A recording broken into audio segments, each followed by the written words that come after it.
Midwest Whitetail is brought to you by Realtree, Hoyt Archery, Muddy Outdoors, Fuse Accessories, Frigid Forage, Trophy Rock, Scent Master, Cabela's, Rocket Broadheads, TrailCamPro.com, Bloodsport Arrows, Redneck Hunting Blinds, Scott Archery, Yeti Coolers, and Nikon.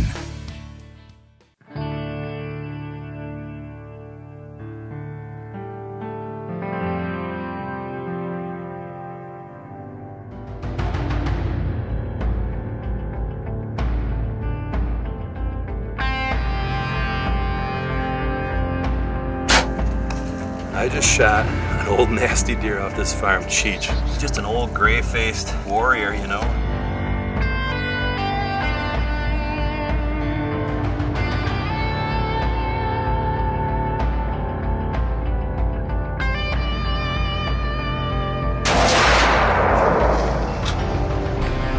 Where'd he come from? That's unbelievable. That's Waldo. What a cool deer.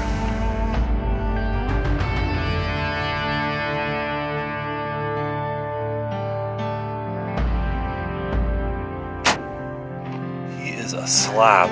That deer is a giant. Goes out to my buddy Rick. He was battling cancer, and this one's for you, buddy. Well, we're on one of my favorite farms here to hunt in southern Iowa, and for good reason. In this field that we're standing above here, I've shot Cheech, Waldo, and Ugly in the last couple of years. It's tucked away. There's a lot of good bedding all around it, and if I've got food, this place is killer. So we've made a bunch of improvements this year to try and help the farm even more. First of all, as you can see behind me, we've got some awesome beans this year. And the problem with these little tucked away food plots is there's a lot of deer pressure, and the beans oftentimes don't get a chance to grow. And that's what we kind of ran into last year, late season. This place wasn't worth hunting. Well, this year we put one of the hot zone deer exclosures around this fence, an electric fence with a solar charger, and unbelievable how well it works. The beans literally are over my waist inside. That's going to be a huge help this year. One of the other things that's going to help us on this farm this year, I think, is our redneck blind that's halfway set up behind me here. We're going to finish it this weekend. Those blinds, as far as visibility, ease to shoot out of, getting better footage out of, it's going to be awesome. So we're really excited to hunt this farm this year. And a couple of the deer that we've been watching and hoping would show up, one of them is a deer we call Braveheart. He showed up last night on video for the first time. About 2 weeks ago, he finally started showing back up on camera. And the reason we call him Braveheart was 2 years ago, he was about the only buck that would hang around in the farm when Cheech was practicing his bully tactics around here. So he's been around the last 2 years. I actually passed him at about 35 yards last year. We figured he was around 150 inch, but we still weren't sure if he was 3 or 4 last year. So this year we're quite sure he's at least a 4-year-old, maybe a 5-year-old, but he's just a pretty frame deer, and he's a deer that we'll be looking for down here on the bottom. So this redneck blind is going to be one of those spots that I'll be hunting for Braveheart. And right about the beginning of the season, a week before, I'll drop this fence. It'll be about the time that these beans are starting to yellow, and once they start to dry down and the deer start eating those pods and beans off the stalks, we're going to be in here looking for Braveheart. It's an awesome spot to hunt, and I can't wait for the season to roll around.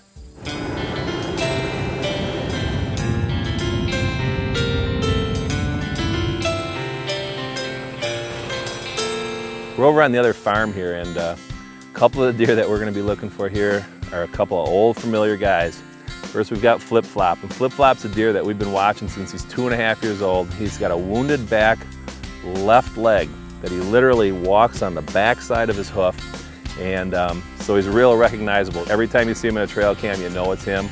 And we're basically right now in his little core triangle. He's a deer that I hardly ever get pictures of outside a little triangle here. He runs these beans in this bottom behind me, and every time I came out here to film Velvet this year, I think 3 or 4 times, I filmed Flip Flop every time.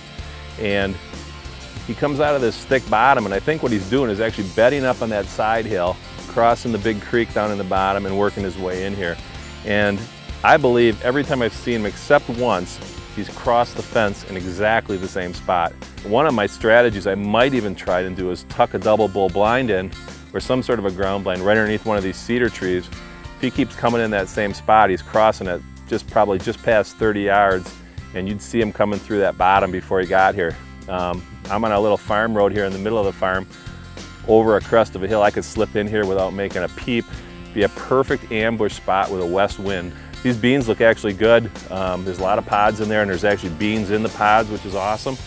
And if he keeps coming out in that same spot, we're gonna try and get on him this fall. Another deer that kind of runs with him, and oftentimes they'll even film them together, is a deer that I call Flat Top Junior. He's not gonna score real high either, but he's an old deer. He lays out flat. He's a big, massive, heavy 8-pointer.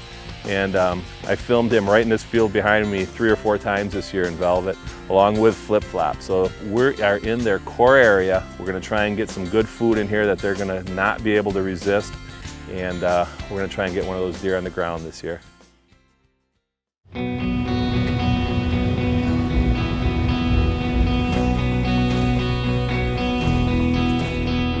I'm going to bring you this week's episode from the land of the Limpy Doe. This is going to be the #1 deer on my hit list this year. Usually we pick a big old buck off the farm, but this year we got this doe that's just gotten into her craw from last year. We saw her cross the road up here a couple times during the summer, so we know she's still alive. She thwarted all of our best efforts to kill her last fall. In fact, she actually embarrassed us and made us look pretty bad a couple of times. The Limpy Doe is definitely going to be one of our prime targets here. So this week I want to talk about this location, what I'm going to do here from the standpoint of moving tree stands, how this lays out, and then I've got a food plot in front of me here that's not looking too good, so I'm going to have to spread some big and beastie on there. So this week we'll talk about some bucks, but it's really going to be kind of a classroom session on how to pick a tree stand location.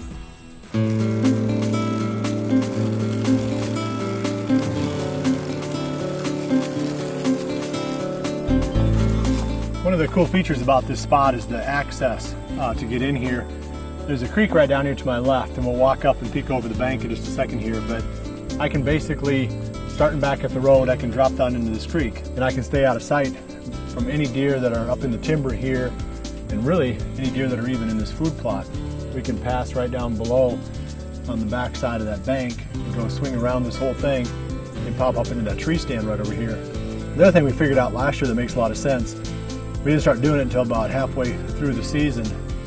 When we come up this creek, we should stop, peek over the bank, and make sure whether or not there's deer out in this food plot. With a muzzleloader, Greg gave it a try last year, it didn't quite work for him, but with a muzzleloader you could peek over the bank right there and your hunt might be over. But with the bow, you could at least assess the food plot and see if there's any deer out in it, and then try to figure out how to approach the tree stand, maybe hold back or something, you know, where you're not spooking those deer off the food plot.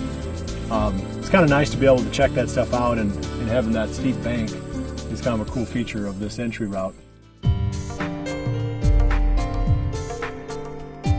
This food plot is actually broken up into 2 parts, and there's a lane that runs through this little patch of timber here. This is the bigger piece, and there's a smaller piece in this little field in behind. And that lane has always been a good spot for the deer to filter through when they go between one food plot and the other.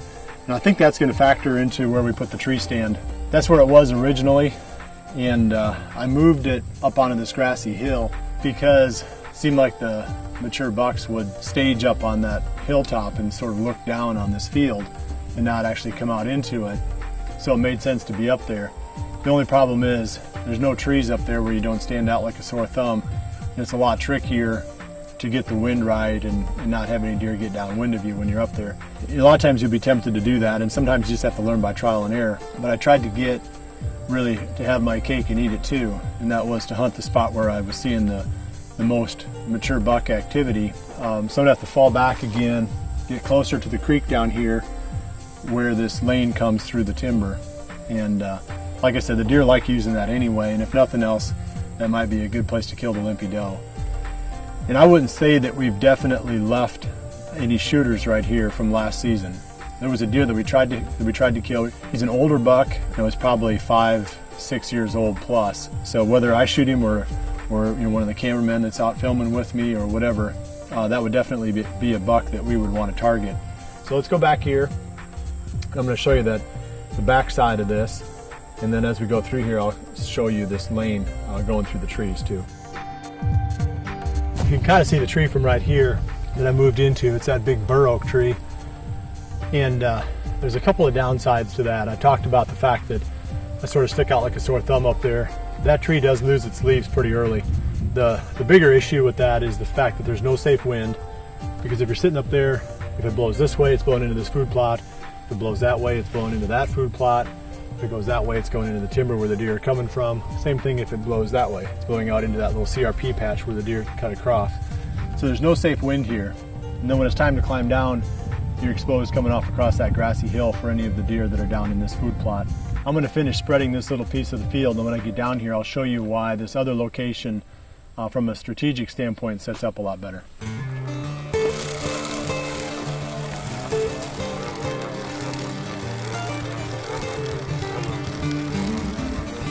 When you look at this location, we're right next to the creek now. Well, this is where I would come out, and I can pop out of the creek bank right there and right up into that tree. At the end of legal shooting time, I can drop off the backside of that tree and right down into this creek and get out of here, even with deer feeding in this little food plot, or quite possibly even with deer feeding in that one. I like the fact that now we can set up with a wind blowing more in this direction, because the deer don't really come from down in here. They come from up in this area, and then they wind up down here. Everything about it's just better. The only thing you don't have is you're not sitting up on that grassy hill where I kept seeing those mature bucks staging, rather than coming down into that food plot. So, sometimes you got to give stuff up, and sometimes you have to learn the hard way by making the adjustments and then having them not work, and then you've got to, kind of pull back and go back to your original line of thinking. So that's what we're going to do here. I'd say in early September, still going to be too hot. Mid-September, when it starts to cool down, I'm going to get out here and get these tree stands moved and clean this up so I can get in and out of there pretty quiet.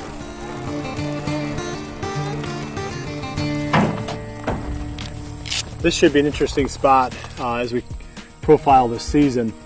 I'll keep talking about the changes that we're making here, going from the stand up on that grassy hill down into this little neck. But it should be a positive move. Like I said, it's usually experience is the best teacher when it comes to picking your stand locations. I always figure that with scouting and studying aerial photos and topo maps, I can get you into the right area, but to get into the perfect tree, that usually takes some experience. It takes some time on stand, and it takes some successes and some failures, and you got to learn from all that stuff through the years. So that's it for this week. We'll be right back here again next week. I'm going to have probably a lot more of the same, more strategy, and that's what we try to do this time of the year, is really kind of set the stage for the hunting that's going to follow. That way, if you're watching these preseason episodes, what we do in October, November, and December makes a whole lot more sense. Well, I appreciate you joining me. We'll see you right back here again next week for the next episode of Midwest Whitetail. And remember to always dream big. Had a good west wind, I'd be in great shape to try and, what's the word I'm trying to look for?